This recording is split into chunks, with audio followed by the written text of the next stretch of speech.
Welcome to the Badger Cave's East Wing. If you step back a bit, I can show you a few of the rooms.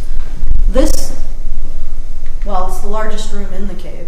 This room we're going to be calling the Earl Silverman Seminar Center, after Earl Silverman, who was the one person who inspired me to give my all for men's rights and men's issues. If you back up a little bit further, this room is our server room, and we're going to be calling this room the Aaron Pizzi server room. It's our conduit to the greater world, and it's in recognition for all of the things that Aaron Pizzi has done over the years for men's rights.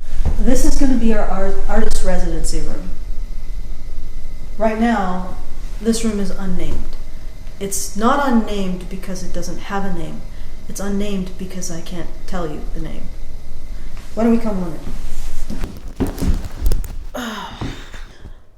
Right now, I can't tell you the name of this room. I may never be able to tell you the true name of this room.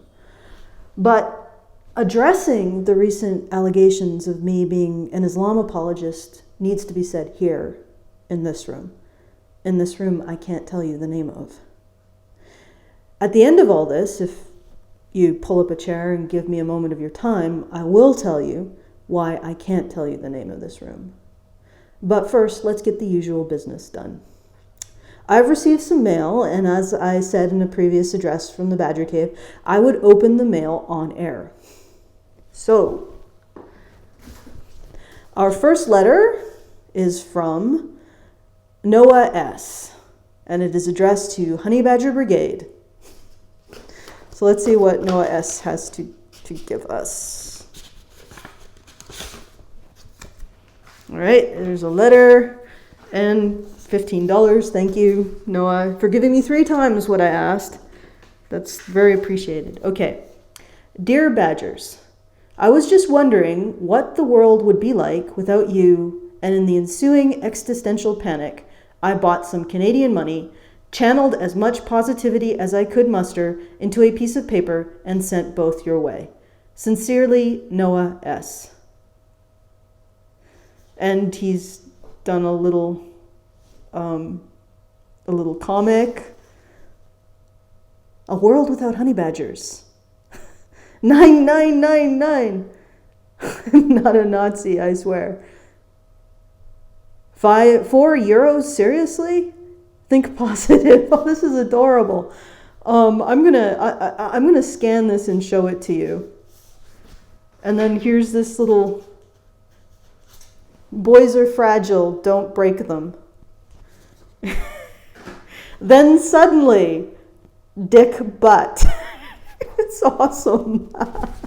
Thanks, Noah. All right, let me put that all back where it should be. All right. And then, in addition to Noah's letter, we received some anonymous stuff from Cafe Press. They're Honey Badger Feel the Power mugs. I assume custom ordered from Cafe Press. That's pretty awesome. And there are 3 of them, so I guess there's one for me, Brian, and Karen, maybe. And then finally, I haven't even opened this yet. I have no idea what's in here. Okay.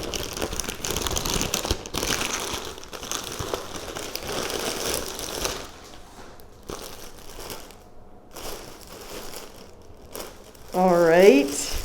It appears to be some sort of fuzzy object.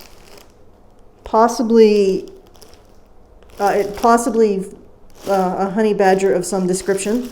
Okay, let's open it up and find out what description that might be. Oh, it's very fun. Ah! Okay. It's a honey badger plush. All right. Let's organize this area over here. And that's from, I think it might be an anonymous one. Lager. So, honey badger plush from Lager. All right. Let's get on with this.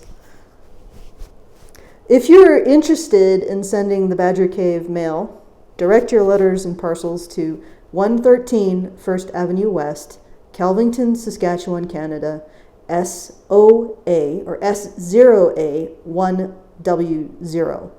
I'll be sure to open and read them on air unless you specify otherwise. If you don't want me to read them on air, please put that on the package, not inside the package.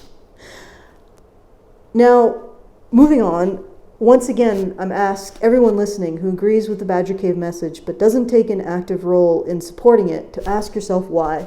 Support doesn't need to be financial. You can support it by disabling ad block or by sharing our message on Facebook or Twitter or any social media platform. So if you're not doing that, but you support the message, ask yourself why.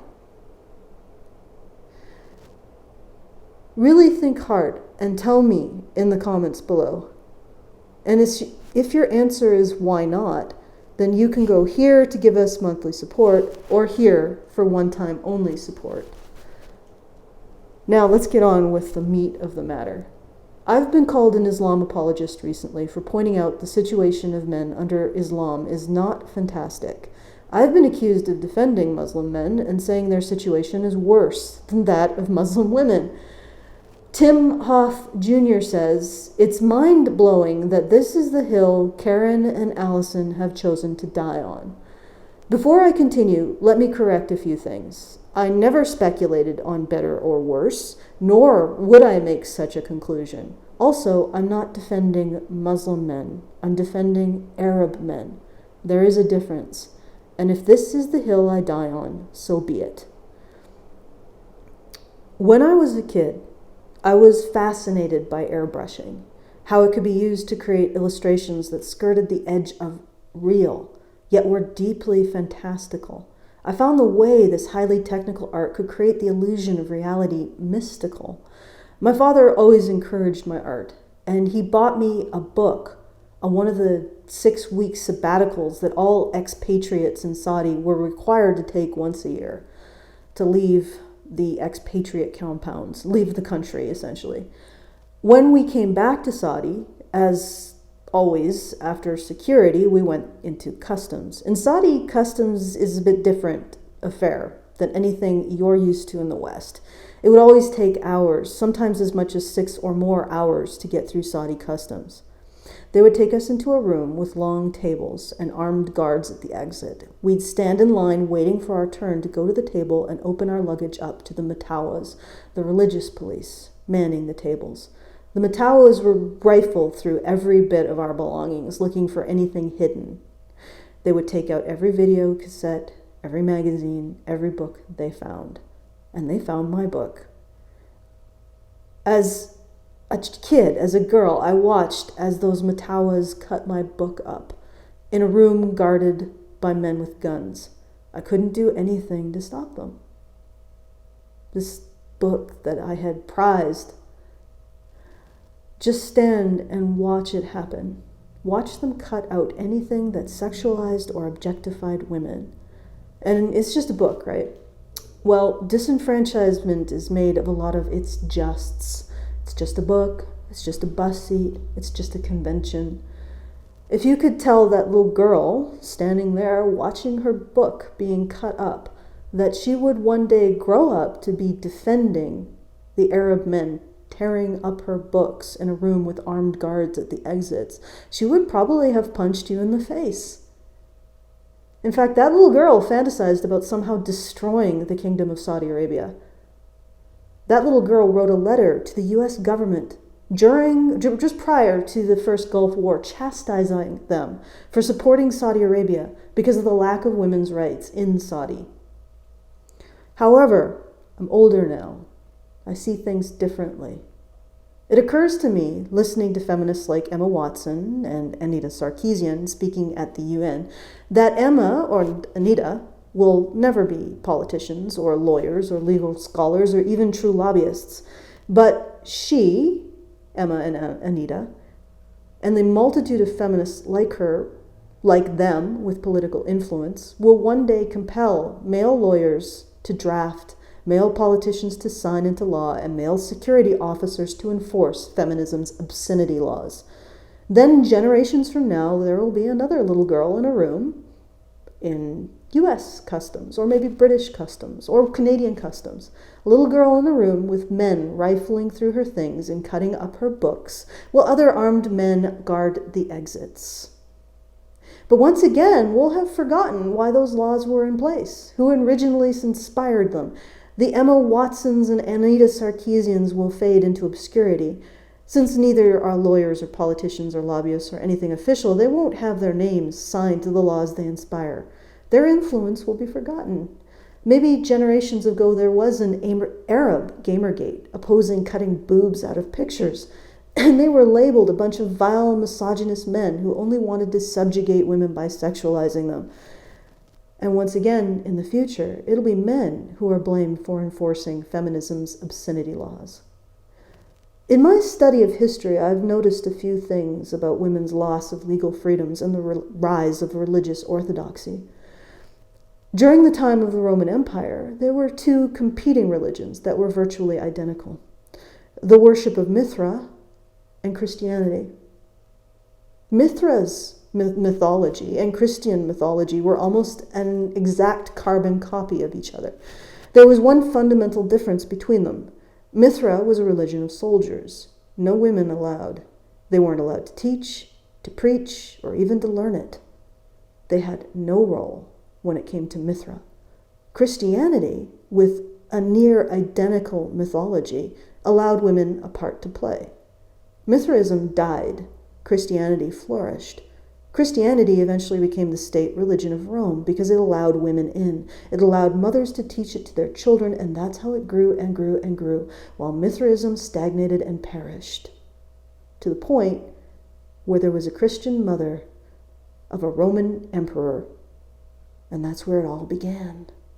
Religions go nowhere without mothers to teach them. One half of a religion is the teachings of its usually male prophets and god kings and apostles. The other half is what women choose to teach their children. And let's face it, one of the things women love most is to control other women's sexuality. In ancient Sumer, there once was a custom that a wealthy woman could take more than one husband. This practice was banned alongside a series of laws protecting widows and orphans. To understand why they banned it, you have to understand the effect it had on women as a whole. A young, poor man who was attractive or charming could parlay that into increased resources and social standings in that system. But who was left behind? Poor women, who had no chance to gain for themselves the resources a husband represented. Rewarding women's success with two husbands left other women losers. And there is always a hard, ugly subset of women who are sore losers, who despise the results when all women are granted freedom, such as the freedom to marry more than one man. They feel jealous. They hate. They can't let those free women have their second husband, or their lithe bodies, beautiful faces, or their millions of wealth.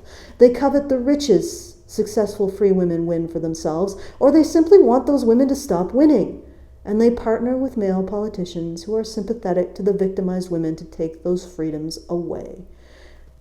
Because those freedoms given to women, let some women win and some women lose. Thus the laws taking away the freedom that allowed successful women to win big in favor of laws protecting victimized women. It hasn't escaped my notice that the image of those motawas we're cutting out of my books are exactly those feminists want to cut out of games. Feminism's vision of women is identical to the Muslim vision: fragile, incapable, weak, and dependent. I joke that the only thing you need to get an A+ in a feminist class is to take the most obscure thing and explain how women are victims of it. The more inconceivable and obscure, the better. How are women victims of pocket linked? How about wood veneer? How are women victims of wood veneer? Maybe pop-up email notices are the true patriarchal conspiracy. If you're in a feminist class, do it. As long as your teacher believes you're sincere, you will get an A+ guaranteed. More than freedom, feminist women want protection from the world. Just like those poor unmarried women and widows in Sumer, they want protection from failure. They want to tear away beautiful women's so-called privilege, even though it's work to be beautiful, and beautiful women have earned their beauty. With the Islamic guardianship system, feminist women get protection from the world. They can't fail if a man is supposed to take care of them, and most importantly of all, there's no beauty ideal if every woman wears an abaya. More than freedom, feminist women want protection from the world. Just like those poor unmarried women and widows in Sumer, they want protection from failure. They want to tear away beautiful women's so-called privilege and their freedom to show it, even though it's work to be beautiful, and those beautiful women have earned their beauty. With the Islamic guardianship system, feminist women get protection from the world. They can't fail if a man is supposed to take care of them and take responsibility for their behavior. And most importantly of all, there is no beauty ideal if every woman wears an abaya. By the way, it's called an abaya. The burqa is just the veil. The abaya is the full body covering. If something akin to Sharia law ever takes root in the West, it'll be because feminism convinced Western male politicians that women are so fragile and incapable that they must prioritize women's protection over their freedom.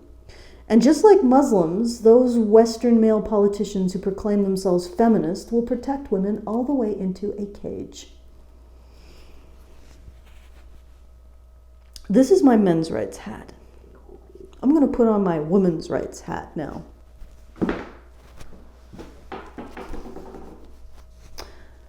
You see, I can do that. I can wear two hats. I know one reason anti-feminists are infuriated with my defense of Arab men is because it takes away an argument they use against feminists. That if they were for equality, feminists would be skewering Muslims for their oppression of women. But I'm going to offer you a better, more solid argument against feminists when it comes to their hypocritical zeal in persecuting Western men for every perceived oppressive slight while giving Muslim men a pass. Feminism has never been about women's rights, or if it ever was, that time is long past.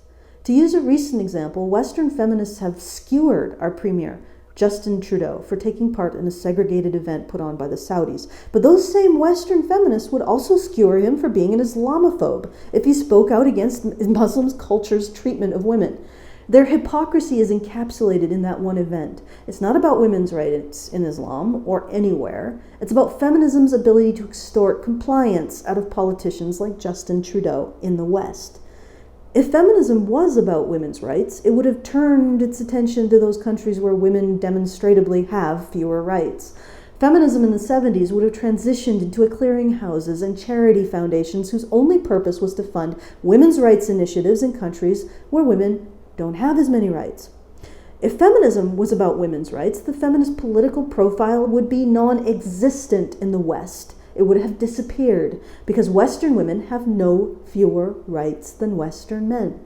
So rather than retiring to being clearinghouses and charity foundations for groups actually fighting for rights in non-Western nations, feminism demands another 10 million in the West to call nerds and gamers misogynist women haters because they don't want boobs cut out of games. Feminists will never care about addressing the inequalities in law in the Middle East for women, just like they don't care about addressing the inequalities in law in the West that harm men, because feminism isn't about women's rights. It's about control of Western politics.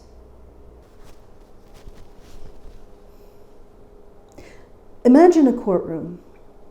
There's a district attorney ready to do battle against the forces of criminality, her face flush with the fires of self-righteousness. You look around the courtroom and you notice something rather odd. The district attorney, the judge, the jury, even the executioner are all the same woman. There's only one other person in the courtroom, the defendant, a man, all men. In a just court, everyone is entitled to a defense. Guilt or innocence should be irrelevant. But in this court, anyone who steps up to defend that lone man is a criminal themselves. Screw innocent before proven guilty. Hell, even guilty before proven innocent would be better than what happens in the feminist court of felony oppression. In the feminist court of felony oppression, any defense is evidence of men's privilege. Any defense of men is evidence of their greater guilt. Any defender of men is complicit in a system oppressing women. In defending, you become guilty yourself of the crime of felony oppression. Up until this point, our society has decided men need no defense. And they need no defense because of the very crime they're charged with, creating a society for their own benefit and to the detriment of women. Men need no defense because patriarchy gives them everything they need, even though patriarchy never shows up to actually defend men.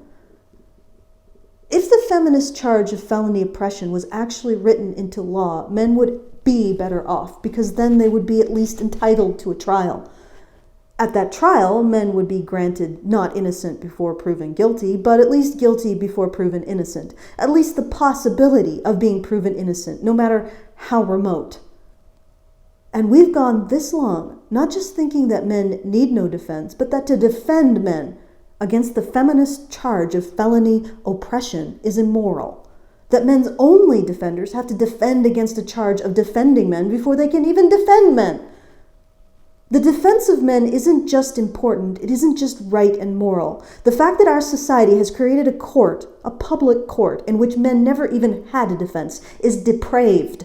It is a black stain of corruption on our so-called free society, on the academic institutions who supported this corruption, on the governments who fund it, on the media that serves as its pulpit, blowhorn, and apologetics all rolled into one. This is not justice.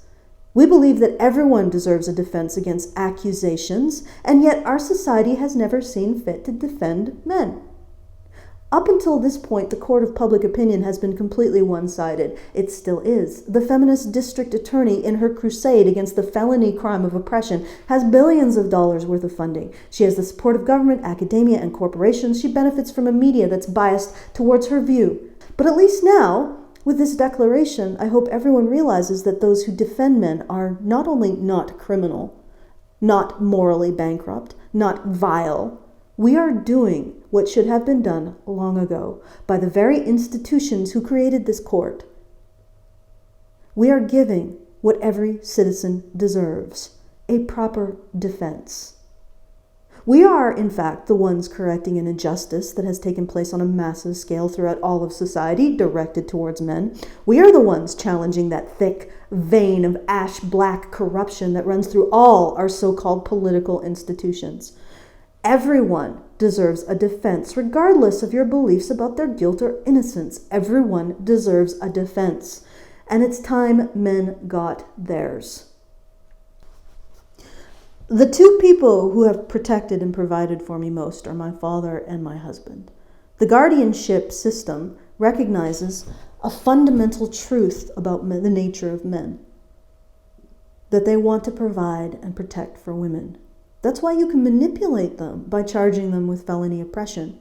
It's so counter to their nature that if they are told they hurt women, they are immediately motivated to stop. If men were really guilty of felony oppression with intent, they wouldn't care. That doesn't mean that a man's desire to protect his woman stops all men from beating or killing them, just like a parent's desire to protect her children does not prevent all mothers from beating or killing their children. And don't get me wrong, I'm not condoning it, but recognizing what it is. Until you understand what it is, you will never understand where it goes wrong. The real comparable relationship is not specifically parent-child, but between civilian and soldier. Men, like soldiers, are often given the responsibility and the training to protect women, like civilians. When I was evacuated during the Gulf War, I did exactly as the soldiers told me to do. My safety was their responsibility. They were obligated to protect me before themselves, and when you make that kind of deal, you obey. Would you have had any sympathy for me if those soldiers who were obligated to take a bullet to protect me, and I willfully disobeyed them while shouting about personal freedom to do whatever I wanted? Or would you have called me a selfish, narcissistic little shithead? If you think I'm defending Arab men because I like them, get real. I'm not that little girl anymore who fantasized about destroying Saudi. Don't get me wrong, I still fantasize about it, but I'm smarter now. I realize why those Mutawas were cutting out of my books the same things feminists want to cut out of your games. I now know that I'm not just defending Arab men, I'm defending my father and my husband. I'm defending what they share with Arab men, which is being a man. What do you think be a man means? It means protect your women, because doing so is so fundamental to human men. It's written right into their genetic code. If Arab men oppress their women, and believe me, of all men on the planet, oppress fits them best, it's not because of their masculinity, it's in spite of it. If Arab men oppress their women, then it's because Islam has somehow convinced them to abandon their manhood, and in becoming Muslim men, Arab men are no longer men at all, but some mentally castrated form of non-man. Religious eunuchs cut away women's sexuality as they cut away their own. There are many things that the Badger Cave will be over the years, but there's one thing that's the most important thing the Badger Cave will ever be. Tim Hoff said, "Is this the hill you want to die on? You want to die in the defense of Arab men?" Well, this is my job. I am literally paid by my patrons and supporters to defend men. And in fact, I'm not just defending Arab men, I'm defending all men. Because unless you regard Arab men to be an anomaly, when you argue they deliberately and maliciously or even indifferently set out to oppress their women, you're putting all men under the suspicion of the crime of felony oppression. So yeah, I'm going to argue against that assertion. I'm going to argue against it with all my might because that is what I signed on to do. I am literally paid to defend men. So the final reason why I defend Arab men is this: everyone deserves a defense. And if you say different, then you are betraying one of the foundational principles of our democracy. My opinion about the guilt of Arab men, my feelings about the matter are irrelevant. And believe me, my feelings are not strong, or are strong and not positive. But it is my job to defend men, because everyone deserves a defense. Both moderate and radical feminists believe that men are guilty, without ever having had a trial. In fact, our feminist DA, emboldened by her success with one-sided prosecution of men for felony oppression, has added to the male-only felony list rape culture, male privilege, man-spreading, objectification, sexualization, on and on and on the list goes.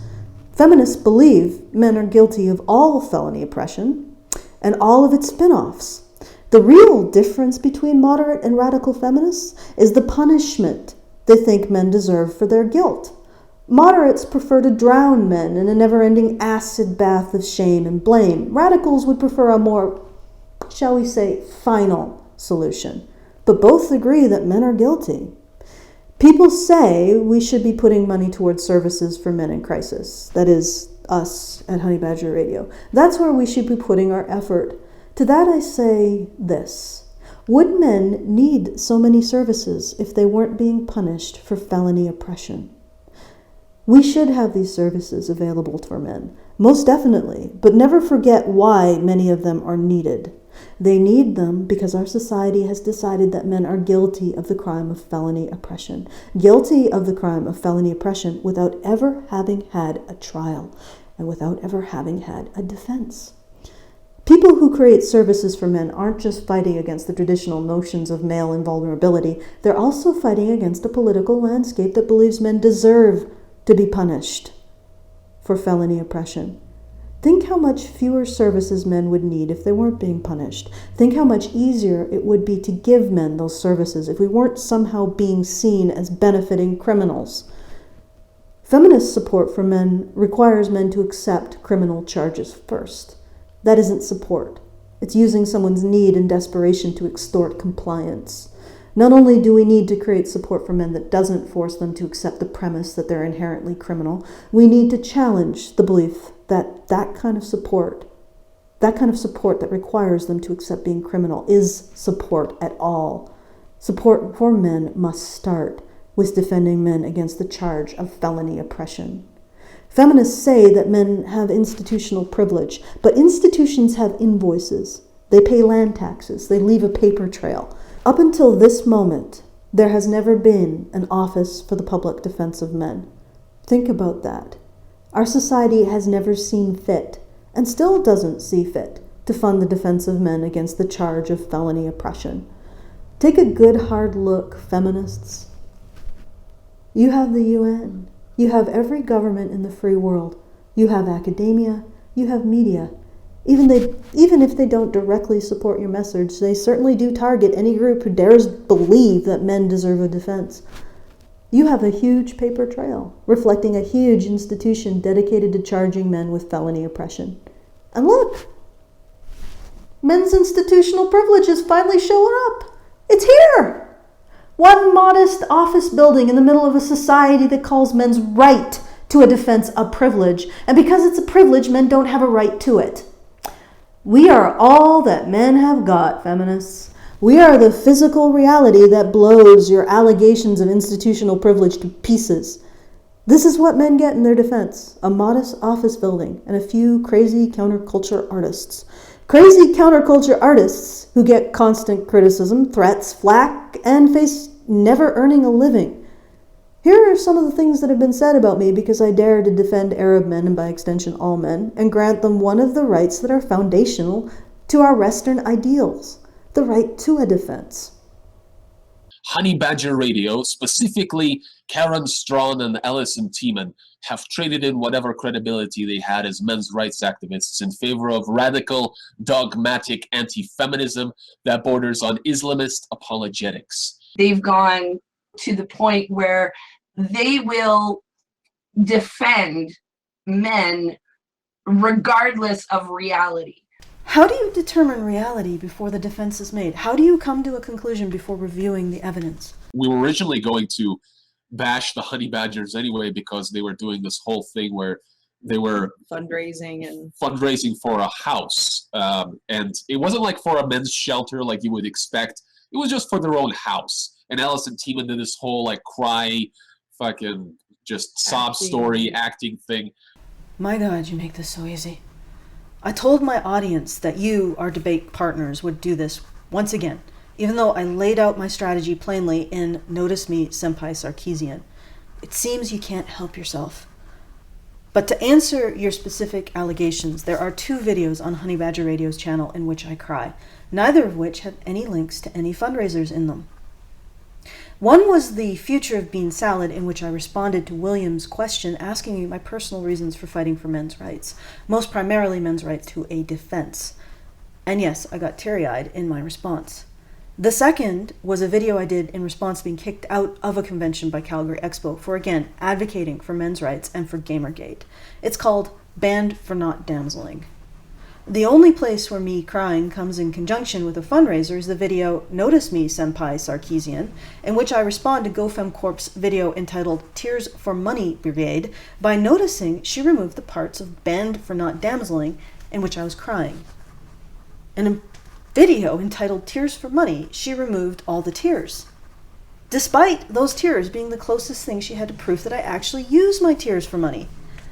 So, in Notice Me, Senpai Sarkeesian, I put the parts that GoFemCorp removed back in. And sure, I'll bring this all back up again, so we can go through it again for those people in the back of the class. And all the boys essentially spit on me because I was in the shop class. My name is Alison Tiemann. I am from Honey Badger Radio, and I am a con artist and a professional victim. They really are ideologues. They want to push this narrative of gynocentrism. I am a professional victim. More dramatic violin music has never before been played or implied when Karen and Allison were sobbing for a new fucking house. And you know what? I say that, and I could say, oh, they were trying to oppress me. They were certainly trying to exclude me. Karen and Allison were sobbing for a new fucking house. This narrative of gynocentrism. How can I simultaneously be using my tears to manipulate men and an ideologue for saying women's tears motivate men? Women's tears motivate men. That is gynocentrism. It's not the group of people, it's the behavior. That really demonstrates how much they really give a fuck about men or women, for that matter. And they will throw absolutely anyone under the bus. It is quite disturbing that they are seen as representatives for men's rights, and it's men's rights activists should be outraged. Anybody worth their salt should dissolve any connection with them. That's our fucking opinion. Now, we're happy to have them on. It's not the group of people, it's the behavior. This is horse shit. The resources to pronounce men guilty of felony oppression are nearly immeasurable. Billions of dollars are poured into that tough-on-crime persecution of men for felony oppression, and we few, we brave, we proud defenders of men have a single office in the middle of the Saskatchewan wilderness. We aren't politicians or lawyers or lobbyists, because none of those people have any interest in defending men. We aren't part of Emma Watson's 1%. We are artists and poets. The Badger Cave will be many things: archive, brain trust, studio. But the most important thing the Badger Cave will ever be is the first physical office for the public defense of men. The OPDM, if you will. Everyone deserves a defense. That's a foundational principle of justice. Men don't need to be proven innocent before they even get a defense. The right to a defense is absolute. And it is amazing we've gone this long having to defend defending men. We don't. We don't have to defend defending men. This is our declaration, the Declaration of the Office for the Defense of Men, that we don't have to defend defending men. Society and the people accusing us of the crime of offering men a defense have to explain why they've abandoned justice for tyranny. Guilt or innocence doesn't matter. Everyone deserves a defense. We may just be artists and writers and poets, but before there was law, there was oration, and we are some of the damn finest orators, possibly the best of our era. This room, let's call it Fulana. That's not its real name. I can't tell you its real name, because Fulana is a woman fleeing not just gender persecution, but religious and racial persecution in Saudi Arabia. Maybe one day I'll be able to tell you Fulana's true name and tell you the story of how a room in the Badger Cave came to be named after Fulana. But until that day comes, I'll just say this.